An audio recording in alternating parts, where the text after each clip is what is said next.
live in downtown Vancouver at the Blackbird Public House, where these advocates have gathered to have a panel about how to get millennials to help you guys get ride-sharing in the region.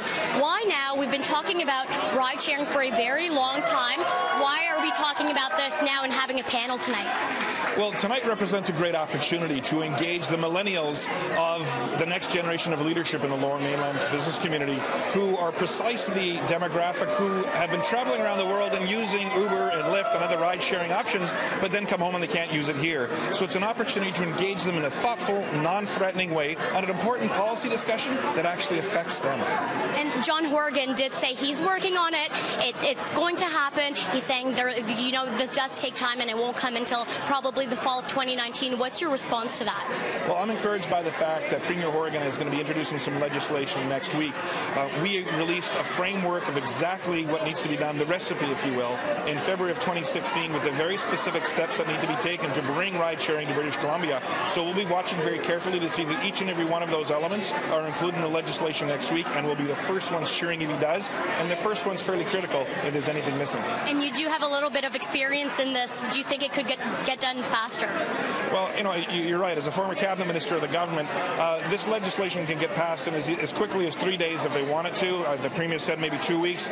We'll certainly encourage that to be faster and do everything we can to support the Premier and the government on that journey. But there's also a lot of this that can be done by regulation, which, to be quite candid, is a signature in a Wednesday morning cabinet meeting. So we don't see any reason to delay this to the fall of next year, but we'll cross that bridge after we see the legislation and the degree to which it actually brings all of ride-sharing and not ride-sharing light or anything, any alternative to that when the legislation is unveiled next week. Well, thank you so much for your time. We did ask others why they were here tonight. Here's what they had to say.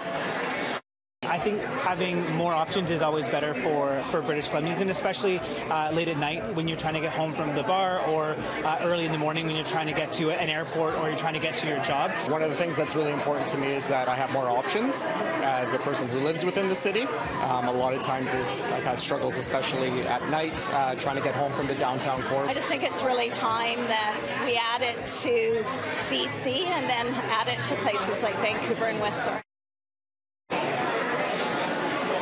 Now, this panel discussion wraps up around 7:30, but they say the fight to get ride-sharing sooner in the province is far from over.